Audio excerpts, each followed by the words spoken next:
ಇವತ್ತು ಇನ್ನೊಂದು ಲೊಕೇಶನ್ಗೆ ಬಂದಿದ್ದೀವಿ. ಈ ಲೊಕೇಶನ್ನು ನಂದಿ ಬೆಟ್ಟ ಹಿಂದ್ಗಡೆ ಕಾಣಿಸ್ತಾ ಇರ್ಬೋದು ಬ್ಯಾಕ್ಗ್ರೌಂಡಲ್ಲಿ.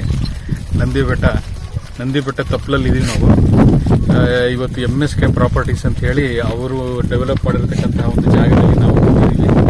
ಇಲ್ಲಿ ಸುಮಾರು ಒಂದು 20 ಎಕರೆ ತನಕ ಜಾಗನ ನಮ್ಮ ರಾಘವೇಂದ್ರ ಬ್ಯಾಂಕಿಗೆ ಮಾರ್ಟ್ಗೇಜ್ ಮಾಡಿದ್ದಾರೆ. ಈ ಮಾಡಿರ್ತಕ್ಕಂಥ ಜಾಗದ ಒಂದೊಂದು ಸರ್ವೆ ನಂಬರ್ ಪ್ರಕಾರ ನಾವು ಪ್ರತಿಯೊಂದು ಜಾಗವನ್ನು ಐಡೆಂಟಿಫೈ ಮಾಡಿ ಇದರ ದಿಶಾಂಕ ಅನ್ನೋ ಸಾಫ್ಟ್ವೇರ್ನಲ್ಲಿ ಅದನ್ನೆಲ್ಲ ಕೂಡಿಸಿ ಅಲೈನ್ ಮಾಡಿ ಜಿಯೋ ಟ್ಯಾಕಿಂಗ್ ಎಲ್ಲ ಆಗಿರತಕ್ಕಂಥದ್ದನ್ನೆಲ್ಲ ನಾವು ಸ್ಥಳ ಪರೀಕ್ಷೆ ಮಾಡಿ ಬಂದಿದ್ದೀವಿ.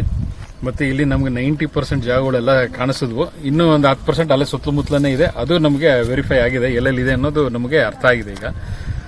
ಸೊ ಈ ಜಾಗದ ಒಂದು ಮಾರ್ಟ್ಗೇಜ್ ಯಾವ ಬ್ಯಾಂಕ್, ನಮ್ಮ ರಾಘವೇಂದ್ರ ಬ್ಯಾಂಕ್ ಆಗಿದೆ.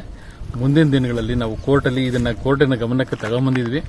ಈ ಮುಂದಿನ ದಿನಗಳಲ್ಲಿ ಕೋರ್ಟಲ್ಲಿ ಕೇಸ್ ಆಗಿ ಪ್ರೊಸೀಡಿಂಗ್ಸ್ನಲ್ಲಿ ನಾವು ಈ ಜಾಗ ನಮ್ಮ ಬ್ಯಾಂಕಿಗೆ ಮಾರ್ಟ್ಗೇಜ್ ಆಗಿರೋದ್ರಿಂದ ಈ ಜಾಗದಲ್ಲಿ ಏನು ಪರಭಾರೆ ಆಗ್ತಾ ಇದೆ ಅಥವಾ ಏನೇನು ಎನ್ಕಂಬ್ರೆನ್ಸ್ ಇದೆ ಅದೆಲ್ಲ ರಾಘವೇಂದ್ರ ಬ್ಯಾಂಕ್ ಫೇವರೇಬಲ್ ಆಗಿರೋದ್ರಿಂದ ಮುಂದಿನ ದಿನಗಳಲ್ಲಿ ಈ ಜಾಗದ ಓನರ್ಗಳಾಗಿರಲಿ ಯಾರೇ ಆಗಿರಲಿ ನಮ್ಮ ರಾಘವೇಂದ್ರ ಬ್ಯಾಂಕಿಗೆ ಇವರು ತಗೊಂಡಿರ್ತಕ್ಕಂತಹ ಮಾರ್ಟ್ಗೇಜ್ ವ್ಯಾಲ್ಯೂ ಅಷ್ಟು ಅಮೌಂಟು ವಿತ್ ಬಡ್ಡಿ ಎಲ್ಲ ಸೇರಿ, ಚಕ್ರ ಬಡ್ಡಿ, ಪೀನಲ್ ಇಂಟ್ರೆಸ್ಟ್ ಎಲ್ಲ ಸೇರಿ ವಾಪಸ್ ಕೊಡೋ ರೀತಿಯಲ್ಲಿ ನಾವು ಮುಂದಿನ ದಿನಗಳಲ್ಲಿ ಕೋರ್ಟಲ್ಲಿ ಕೇಸ್ ಹಾಕಿ ಅಥವಾ ಸರ್ಕಾರದಲ್ಲಿ ಅದನ್ನ ವರ್ಕೌಟ್ ಮಾಡಿ ಮುಂದಿನ ದಿನಗಳಲ್ಲಿ ನಮ್ಮ ಬ್ಯಾಂಕ್ ರಿವೈವಲ್ಗೆ ಯಾವ ರೀತಿ ಬೇಕೋ ಇಲ್ಲಿಂದ ದುಡ್ಡು ಬರೋ ರೀತಿಯಲ್ಲಿ ನಾವು ಹೋರಾಟ ಮಾಡ್ತೀವಿ.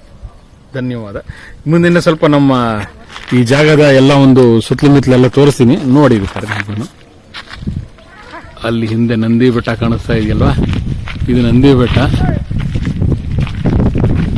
ಇದೆಲ್ಲ ಹೋಗ್ತಾ ಇದೆಲ್ಲ ಸರ್ವೆ ನಂಬರ್ಗಳೆಲ್ಲ ಇಲ್ಲೆಲ್ಲ ಯಾವ್ಯಾವ ಸರ್ವೆ ನಂಬರ್ಗಳು ಬರ್ತವೆ ಎಲ್ಲ ಇದೆ ನೋಡಿ, ಎಲ್ಲ ಇಲ್ಲೇ ಇದೆ, ಎಲ್ಲೂ ದೂರ ಹೋಗಿಲ್ಲ, ಎಲ್ಲ ಇದೆ. ಇದರಿಂದ ನಾವು ಮುಂದಿನ ದಿನಗಳಲ್ಲಿ ನಮ್ಮ ಬ್ಯಾಂಕಿನ ಹಣವನ್ನು ವಸೂಲಿ ಮಾಡಬೇಕು. Thank you.